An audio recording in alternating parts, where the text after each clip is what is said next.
The opinions expressed by the guests on this podcast are not necessarily those of the hosts or the producers of this show.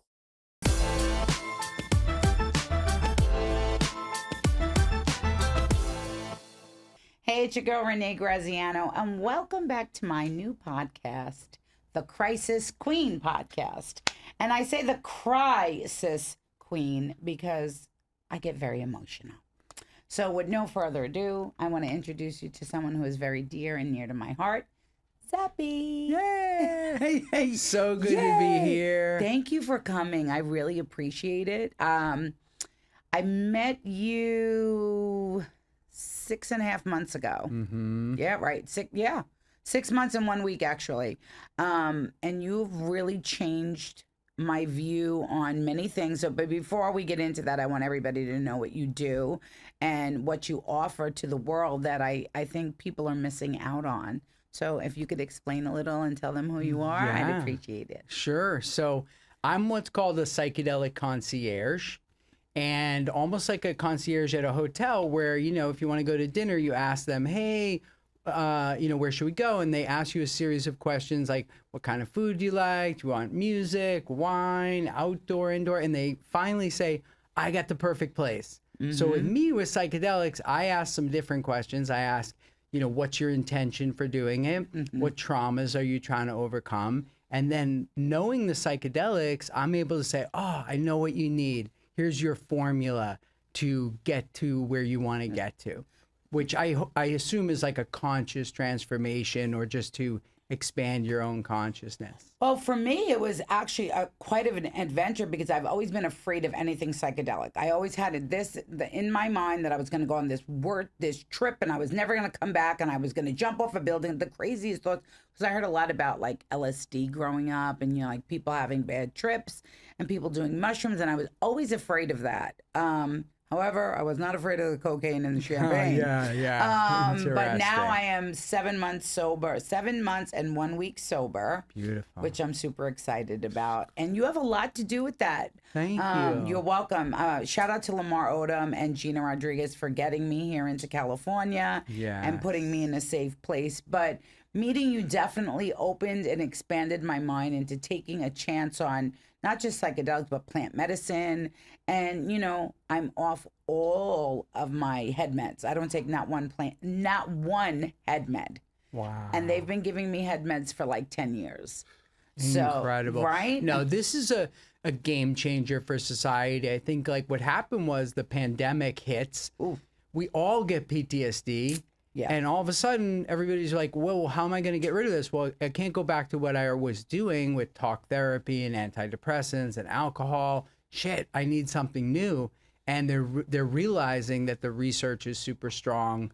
These plant medicines, these God-gifted plants have a lot to do with how we're going to heal, and in a very gentle way, but also to expand your mind and put you in a peak performance so you can deal with all this technology and information that's coming at you, because right now everything is coming at you. Yeah, it's like people are throwing boulders at you, and you're not even, for somebody who never played baseball, you know what I mean? Mm-hmm. They're getting balls thrown at their face all damn day. Yeah, like, and it's a hard place to be in a world like this right now. It's very, very hard. So I'm finding that like even with the ibogaine, it has softened the blow. Yeah, so to speak, if I could say it that way. I describe these psychedelics and plant medicines as like a biohack of nature. Okay. So it's basically something that we could use as a tool to help us to tap into all these gifts that we really have. But they always told us you're only using 5% of your brain. You only use 5%. And people are like, oh, that's a bummer. And I'm always was thinking like, how do I use more? And so when I found out about psychedelics, I was like, wow, maybe I can turn on more of my brain. So how old were you when you decided to like experience the whole psychedelic world?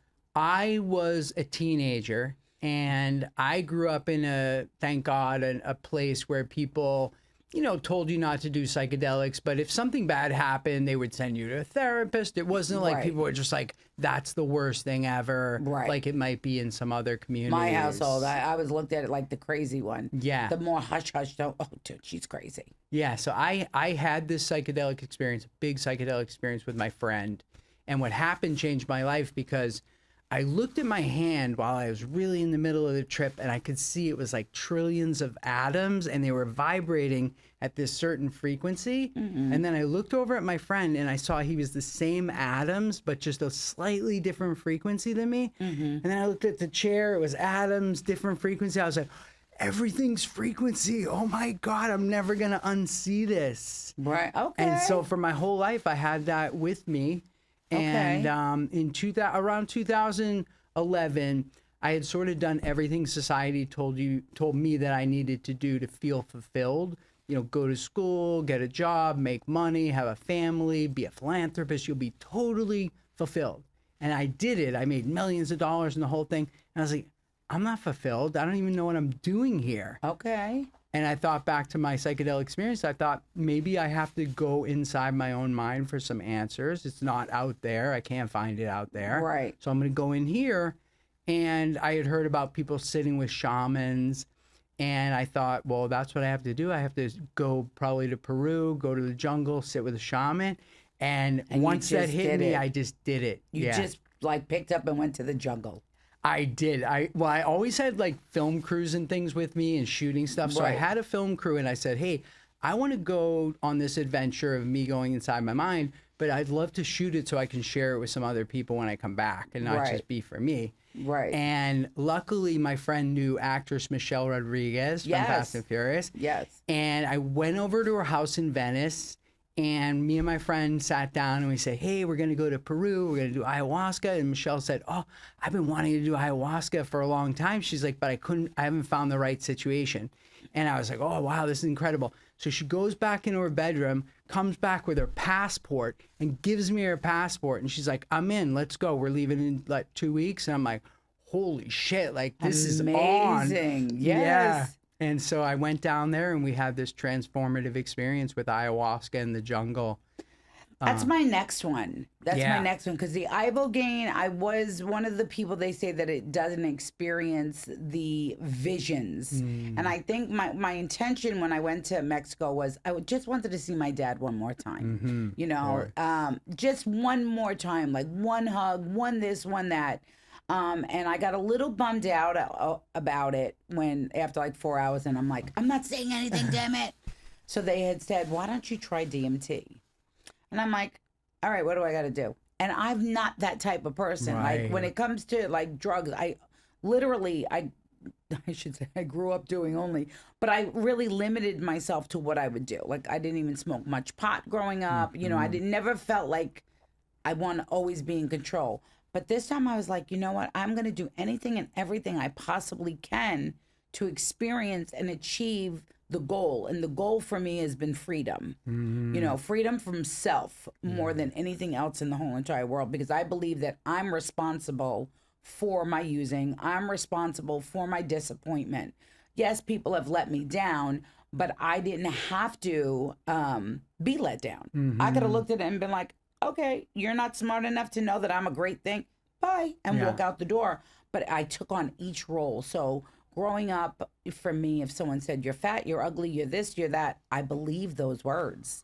And I took it all on. I took on the role of an ugly little girl who was dumb. And it sounds, you know, for anybody who's listening and says, that sounds so harsh. It's not possible. It is extremely possible. I had... my older sister was very hard on me because I was really super, super skinny and she was heavier than me. So my father was hard on her, so she was hard on me. So when I had the ability to look at it while I was in, like, it's almost like another plane. You know what I mean? Like, that's what it felt like. The DMT felt like I literally left my body. Yes. And like every ancestor that ever loved me that I knew, like I know it was my father, I know it was my Aunt Belinda, and I know it was my cousin Anthony. It felt like, you know, I know this is going to sound so corny, the wind beneath my wings. Wow. But it was a beautiful experience. And again, I owe it to you and a great big thank you for, you know, passing me to people that do it with love. A lot of love and kindness. Well, that's why I think you need to work with a concierge, because a big part of psychedelics is what is the set and setting that you're in? And the set means your mindset going Right. into it. Right. And the setting is like where you are and who's with you. Right. And so for me, I have to make sure that somebody's in the right set and setting. And if you have people like the people at Beyond, Yes. where they're have reverence for the medicine and they're doing it out of their heart and they just love what they do. Yes. Those are people you want to have hold space for. Tom you. is phenomenal. Oh, And incredible. after he shared his story with me, I was like, there's nothing wrong in my life. Yeah. Like, you know, after you hear a story that is like, it ripped my heart apart. And then you look at him and you're like, how the fuck is he okay? Right. What the fuck is he on, or what is he doing that he's okay with all that trauma Yeah. that went on in his life? And then I realized, okay, I can heal too. If he could heal, I can heal. Yes. You know what I mean? So did you ever experience any type of addiction? Or was this more just you learning to expand your mind? This had nothing to do with, like, okay, we all partied when we were younger. I get that. But this isn't an addiction for you, and I want to make that very clear. Yeah. You do this because it's healing. Yeah, I'm doing Yes. this for healing. I mean, like everybody else, I'm addicted to sugar. I'm addicted to coffee. Yes. I have an addictive personality, but for some reason, I knew myself even when I was a young kid, and I said, I'm just going to stay away from these things. Good for you. Because I can't handle it. I will go off the rails, and Right. I'm not going to do it. I That's don't know. Maybe brilliant. that was like out of respect for my parents or whatever. I just didn't Whatever want it to go off is, the rails. exactly. you know? Whatever the reason was, you didn't do it. Yeah.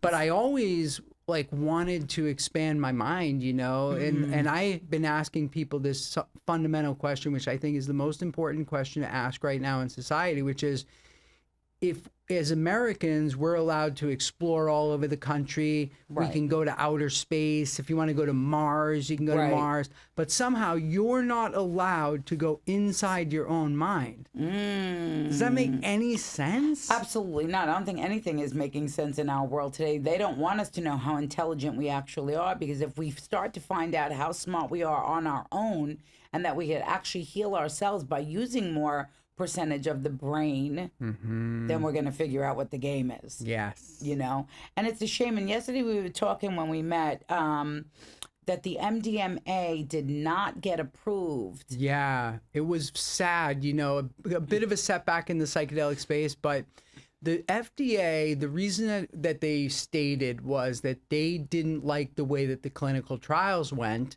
Okay. And what's interesting is that it's very difficult for psychedelics to go through a traditional clinical trial because usually you give half the people the placebo and half the people the stuff. So Right. the people on psychedelics, you know whether you got MDMA or not. I mean, it's Right. so clear, so it's Right. hard to judge it. And I think that's what they Oh, okay. rejected was that nobody in the FDA didn't said MDMA is not a powerful transformative thing, but they were like, we don't like the process that you went through to try to clear this thing. Okay, but if it's working, isn't that part of the process?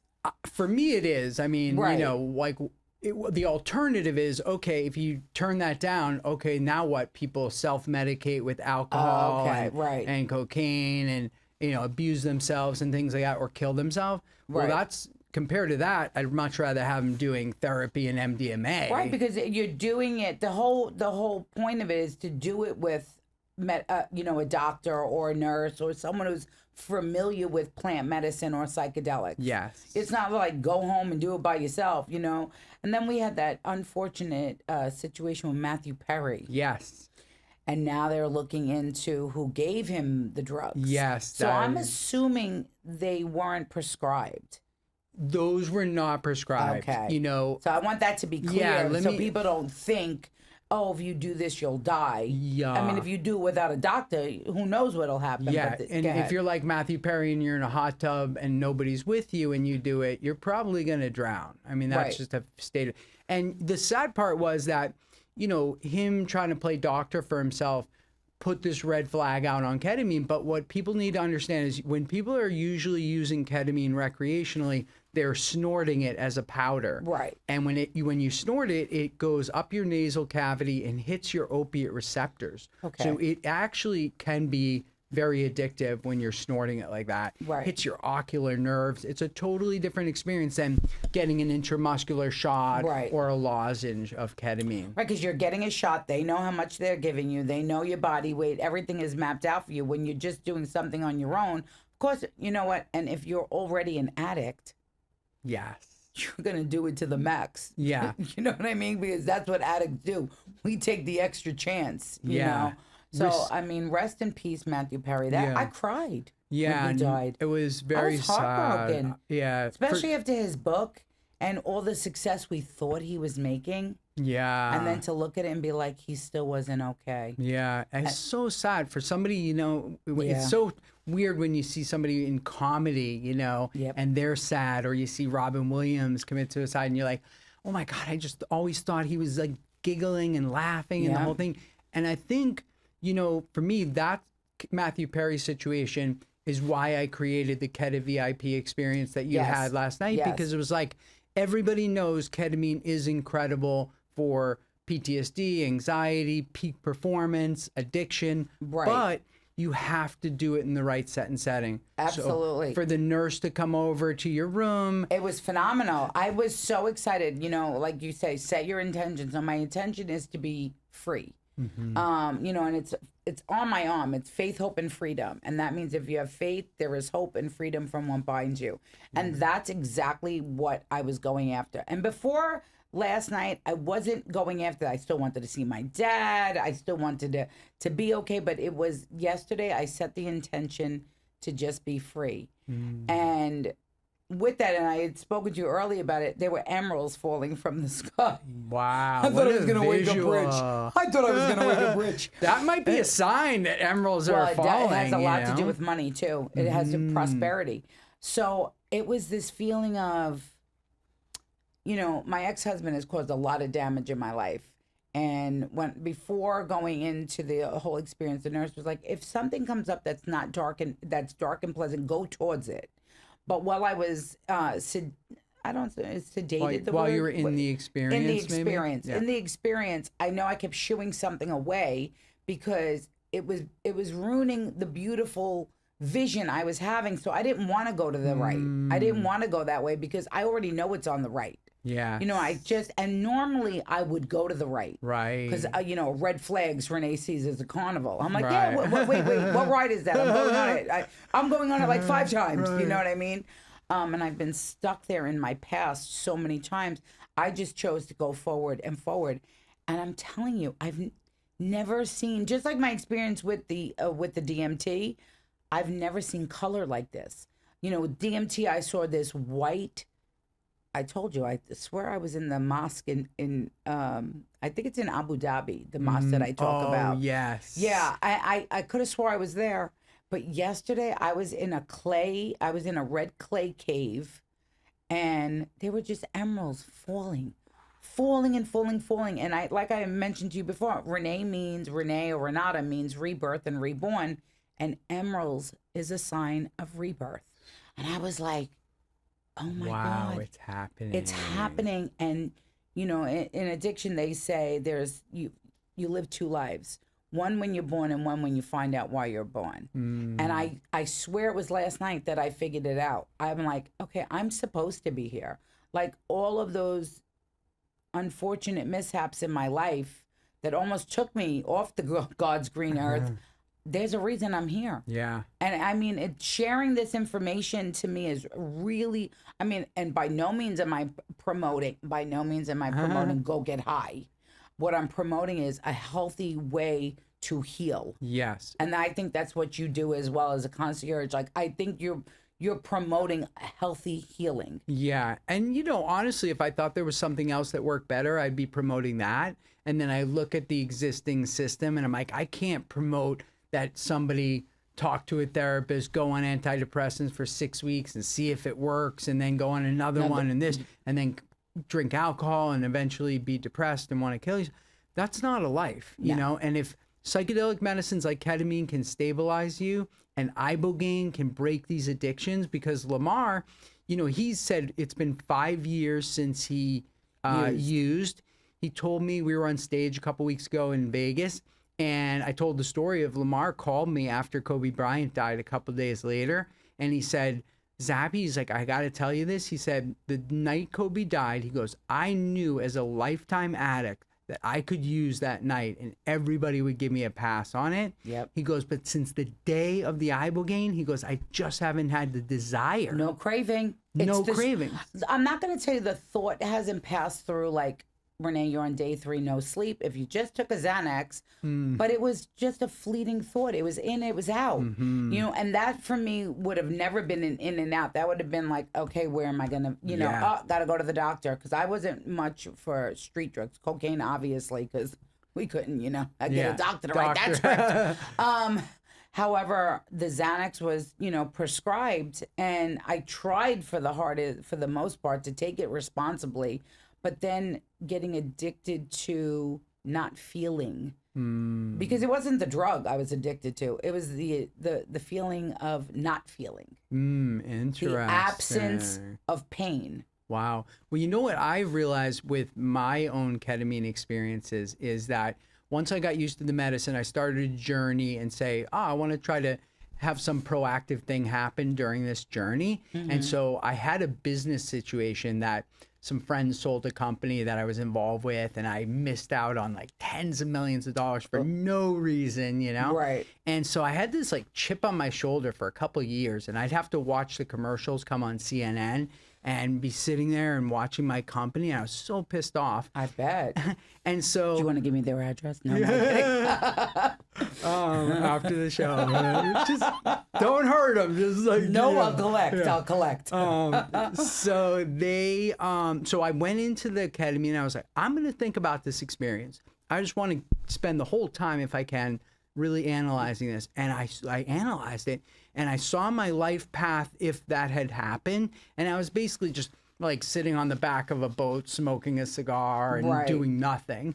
And then I saw my other path where I was like, oh, I made the Reality of Truth movie with Michelle Rodriguez, and 20 million people have seen that, and a million people have done psychedelics because of that movie. That's phenomenal. And I'm like, I wouldn't have done that. So I guess I don't care. I'd rather have that than the money, and thank you, universe. The money, listen, we all know the money will come back, you know what I mean? But maybe that wasn't the right money for you. You know what I mean? And to be able to help people heal, I think is a much greater reward than all the money in the world. Because let's face it, you're not broke.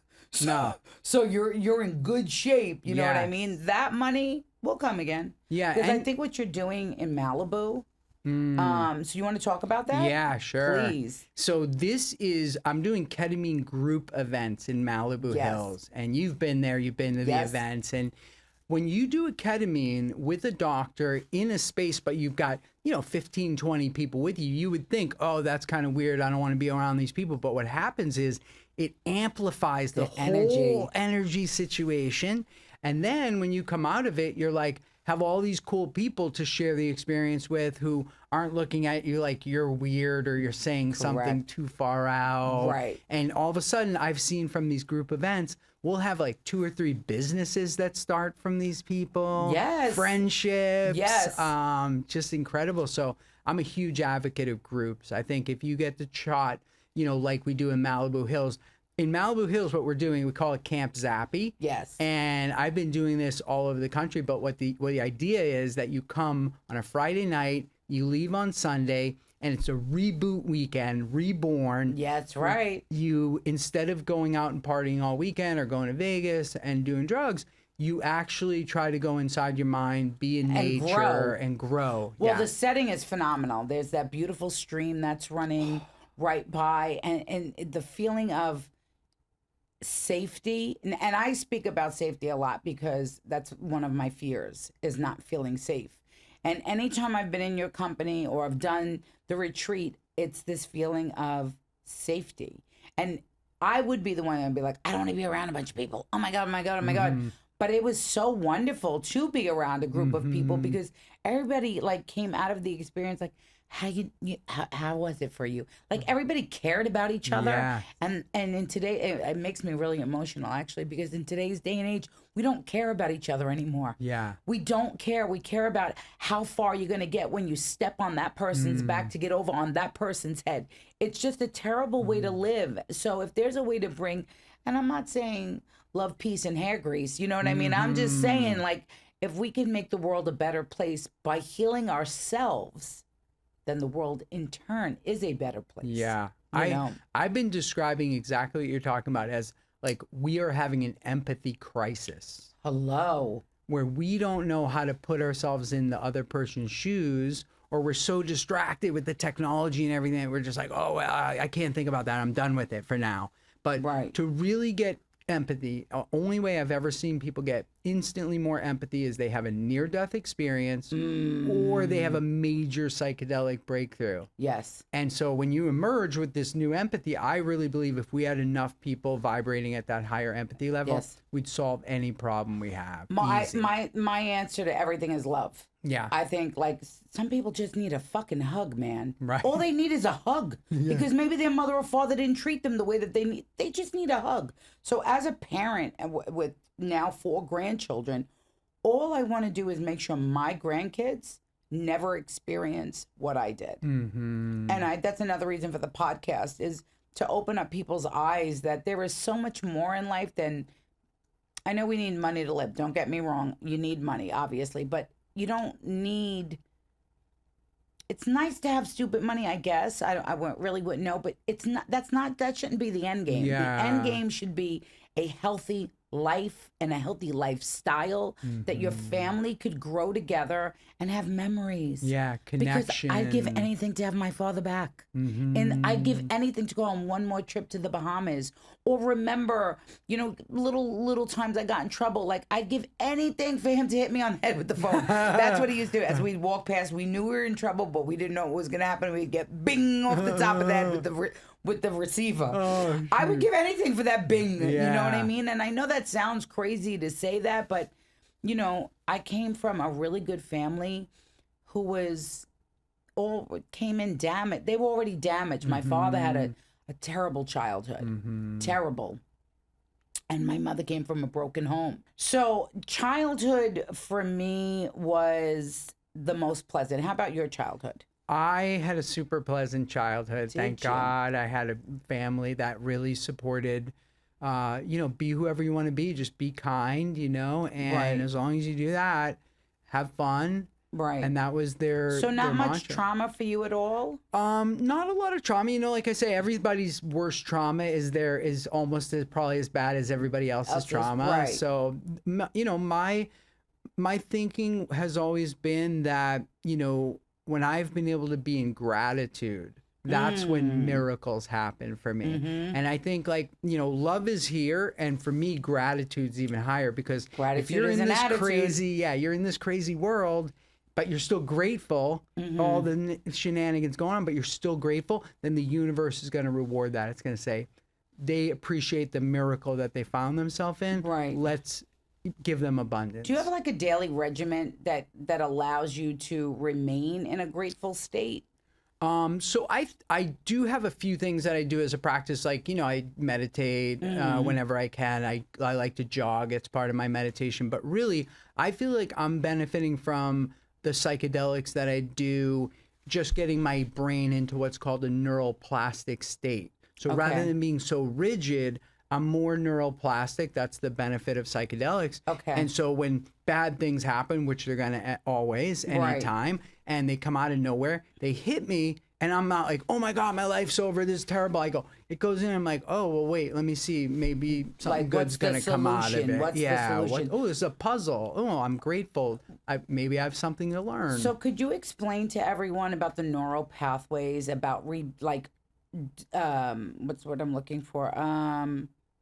Building new neural pathways. Yeah. Can you explain that? Yeah, so part of neuroplasticity really is about building new neural pathways in your brain. And we all have these patterns, these firings of patterns. And some can be hereditary, some can be trauma-based, some can be from maybe abusing drugs. And you change those electrical patterns in your brain. And sometimes they get stuck and people are like, everything that happens, they run it through this pattern of, I'm a loser, nothing works out, Right. and I'm unlovable, all this. So whatever happens. Then when you have a psychedelic experience and you grow new neural pathways and you find yourself like, oh, here I am in the present moment and everything is interesting and I'm going into the future, you don't have those same patterns. you bypass them. Yeah, it builds new patterns around that. So it's old. basically it's a bridge to the healthier version of yourself. That's right. It's like an evolutionary bridge over in your brain to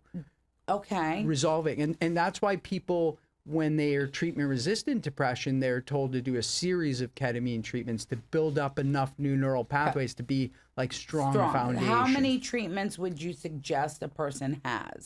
This is the more we find out, the more it seems like ketamine is going to be normalized in the future. Where people like Elon Musk, he does it every 2 weeks.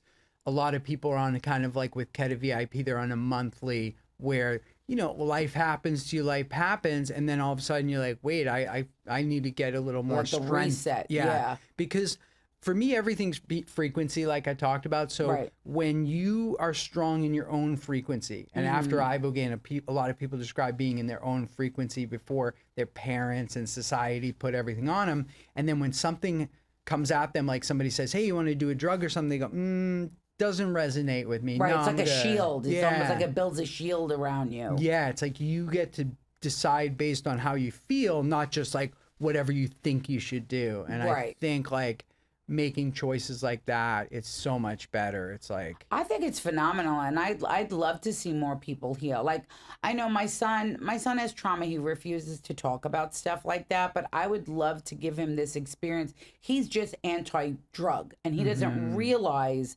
I'm not saying go get high. No. I'm saying take the opportunity, you know, that I'm presenting to you, and take the trip, because it's going to be worth it for you to heal for your children's, you know, benefit. Yeah, and I think a lot of that saying drugs instead of saying medicine, which this stuff is, was conditioned on us by society. And a lot of it has to do with, unfortunately, the alcohol companies over the last 60 years.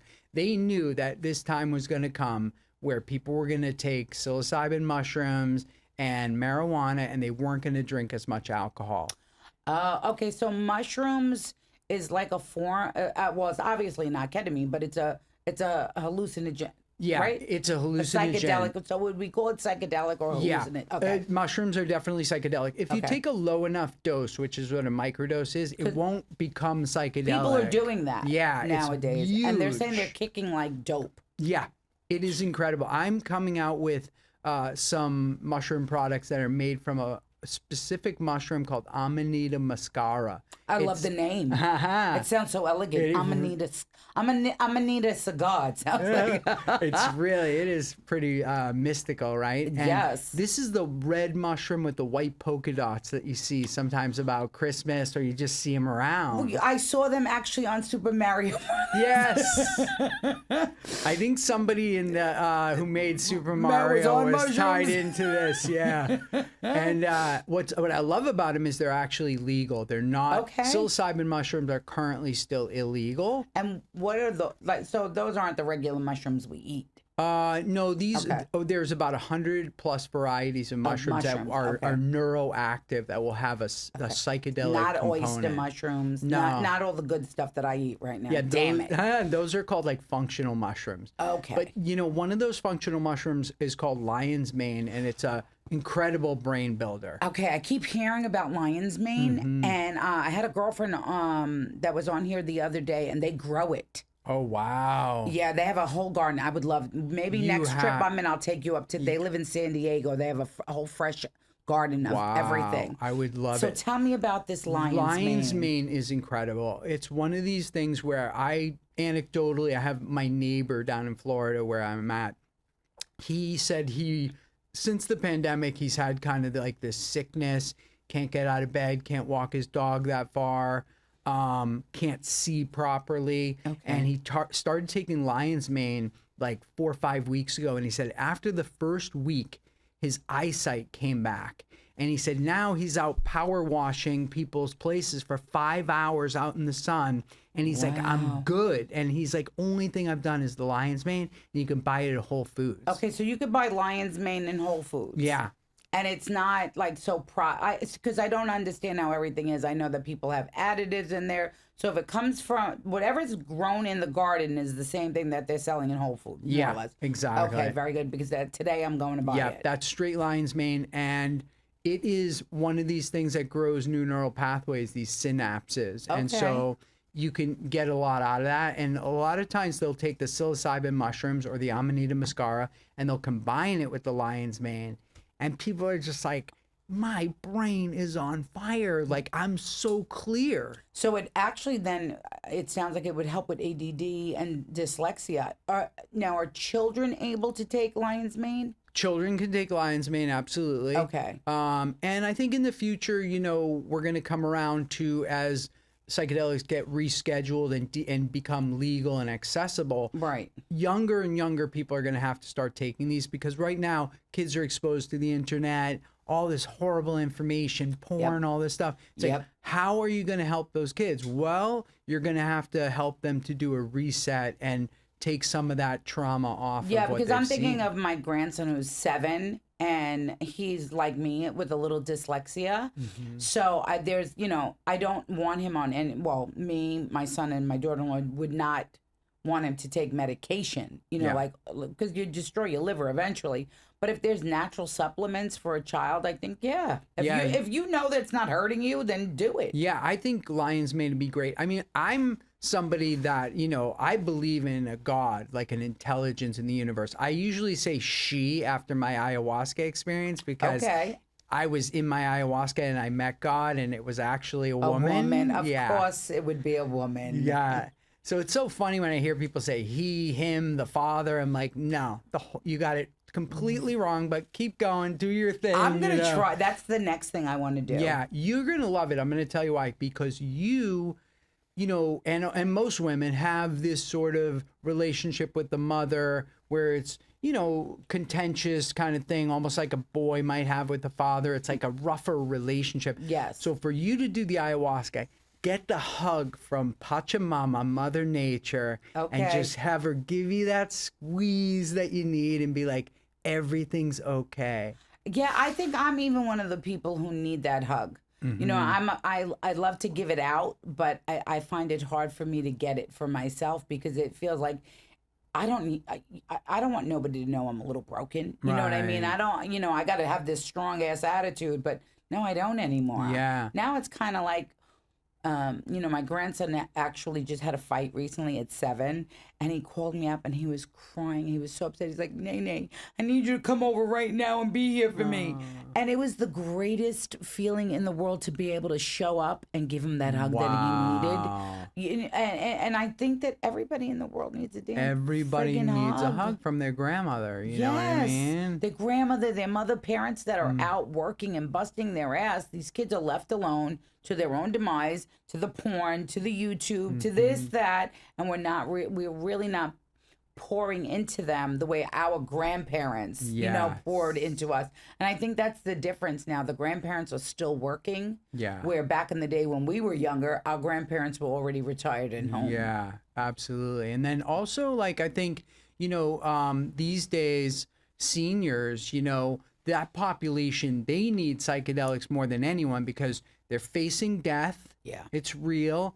And they've got all kinds of ailments in the body. And here's psychedelics, mushrooms, you know, ketamine, help with pain, ibogaine, strengthening you. There's even a study that says a microdose of ibogaine every day on a protocol reverses Parkinson's disease.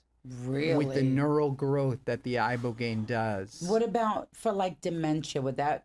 I think my dad passed of dementia, and it's actually a little bit of a fear of mine, because I don't know if it's hereditary, or they don't really know if it's hereditary. But Alzheimer's, my grandmother had it, so I'm wondering if that would even help with patients that are going through. Yeah. You know, absolutely. That's amazing. This thing turns on your brain like nothing else.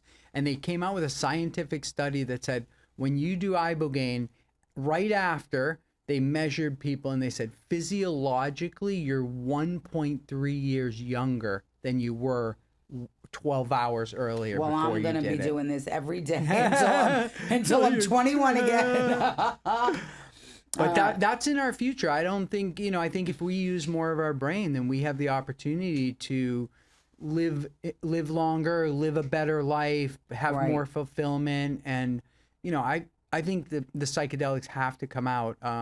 Like you said, the mothers across the Midwest are microdosing and Yeah. sharing it. And Yeah. women make all the decisions about health in the family. Yes. So if we just get them, we get everybody. Well, I think it's a really good opportunity, and I know this platform, anything I can do to help you, I'm there. Amazing. Absolutely. I want to talk about your nonprofit now. Yes. I want people to know where they can find you, how to find you, to donate, and to really support anything that you have going on, because you've been a great support system. I for me. appreciate that. Oh, Yeah, you're welcome. My nonprofit is called the Mind Army. The Mind Army. That's a great T-shirt Yes, too. yes, and our slogan is "Fighting for the right to pursue happiness." Oh, that is amazing. Thank you. Mission statement definitely approved. Yeah, and that's in the Constitution. I mean, that's your number one right, is to pursue your own happiness. So if that means going inside with some God-given plants, we have to start doing it. Okay. And so the Mind Army is really educating society about the opportunities here. And the way to get involved is to go to mindarmy.org. Okay. We have some incredible donors who've been very, share our thoughts about, hey, how do you solve society's big problems and avoid a war and everything that you've got to raise people's empathy level. And if Right. you agree that plant medicine and these God-given things are our human right, then you stand with the Mind Army. And Right. so please, help us, support us, because getting this word out, I think right now Yeah. is the most important thing, because people like you, previously, you're trying to deal with it by just like white knuckling the thing. Yep. And if you can be supported by nature, that's the Mind Absolutely. Army's whole philosophy. Because I'm not doing anything wrong. This is what God put on this earth, and therefore, why shouldn't I be able to use it to the best? And He put it there for the exact reason. God, Mother Yeah. Nature, Yeah. the woman upstairs. Yes. No, I firmly believe that we have the opportunity to help heal the generation that is now. They don't even know how much trouble that they're actually in. So when you hear about, young kids that are following Elon Musk, maybe that'll turn some kids, well, if he's doing it, then I should do it. Because everybody wants to be a Zuckerberg or an Elon Musk, but you can't be them unless you're using your full potential of your brain. That's right. Right. And, even if you don't want to be Elon Musk, but you just want to be balanced every day, I think, a friend of mine put it really nicely, which is everybody's just trying to regulate their nervous system. So throughout the day, you feel some craving. You're like, oh, I got to do something. Oh, I'm going to eat some food. I'll take some coffee. Yep. I'll drink some alcohol. Later in the day, like, I'll do an Ambien. So you're just trying to get to baseline. When you take these mushrooms and these microdoses and you're at balance, Right. then you don't feel the need to augment it and throw anything in. You're just like, I don't need anything right now. Yeah, that's the Ambien's a big deal too, because I was finding where I couldn't sleep at all, and that the ibogaine definitely has helped me like regulate sleep. Wow, beautiful. Yeah, I mean, it's a shame we have to go out of the country in order to do it.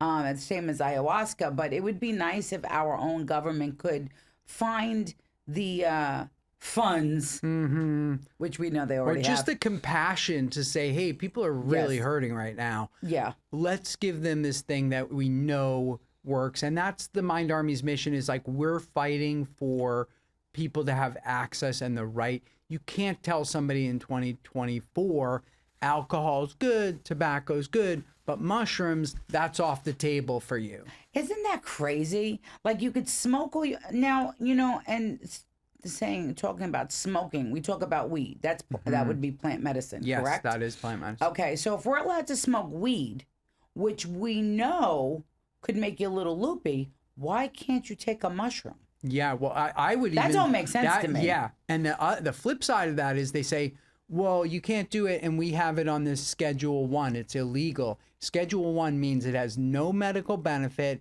and it has Okay. a high propensity for addiction. That's the description. Okay. First of all, psychedelics are non-addictive, and they have huge medical benefits, so they never should have been put there in the first place. Oh. But if you think about it, here's where you get into the conspiracy. You think about, wait a minute, why isn't a cigarette on Schedule 1? It's totally addictive and has no medical benefit. Why isn't it on Schedule Right. 1? It's actually more harmful to the body than anything. Yeah, we got 12, I think it's something like, over 1,000 people a day die of cigarettes, or 2,000 people die of that. Wow, Yeah, really? Yeah. And so that's not illegal, but somehow a mushroom that's growing out of the from ground? the earth. Come on, Yeah. let's be Even real. the ibogaine too is a plant. Yeah. And the DMT is a toad. Yeah, Right? it's a venom of a toad.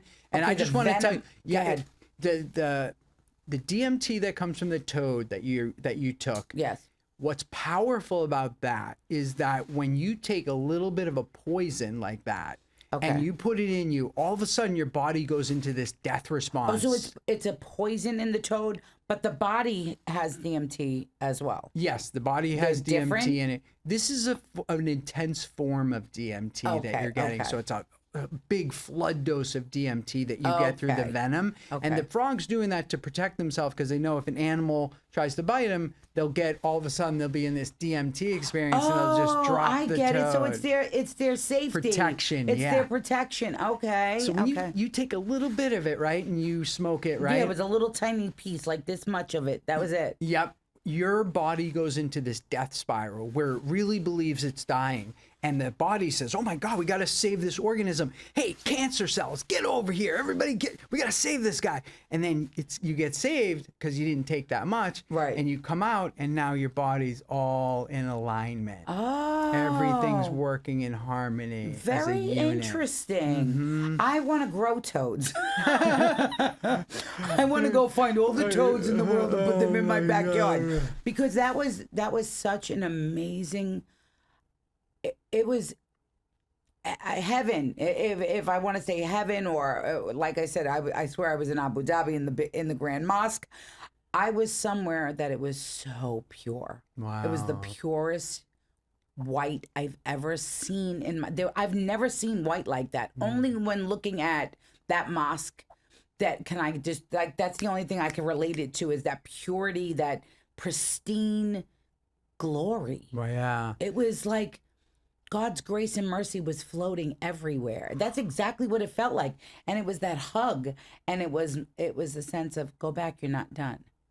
Beautiful. Like, that's what it felt like. Yeah, you have work to do. Well, I think you're an incredible advocate for this because thank people you. see me and they go, oh, that guy's nuts. He'll do any psychedelic. You know, they just Right, write me right. right off, right? Of course. But people are like, oh my God, like I'm just like her. She'd be my friend, if Right. I knew her, we'd be besties. So then they think, wow, well, if she's getting this much benefit, then what's in it for me? And I think that's why we need you, we need Lamar, we need Elon Musk, we need, all these different people to resonate with these different audiences and make it okay for them Right. to approach this right now. Absolutely, because I'm not saying go get high. I'm saying go get well. Yeah. Go get healthy. Yeah. You know what I mean? And I think that I'm very excited about your mushroom line. I cannot wait. I know there is a mushroom coffee, but I actually, when I heard about it, I thought it was just coffee, like made with mushrooms. I wasn't thinking, Right. psychedelic. Because I remember the Functional. people that they called me, they're like,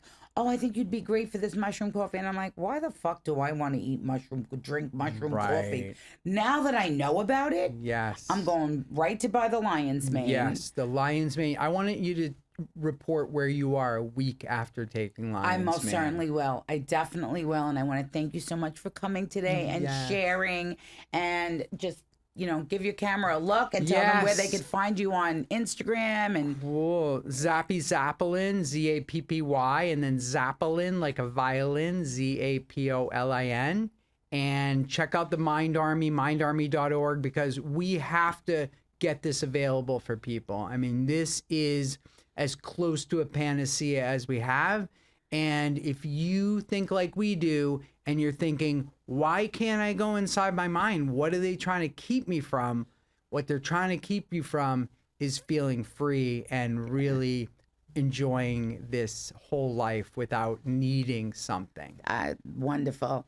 This is Renee Graziano for the Crisis Queen podcast, and thank you so much for tuning in today.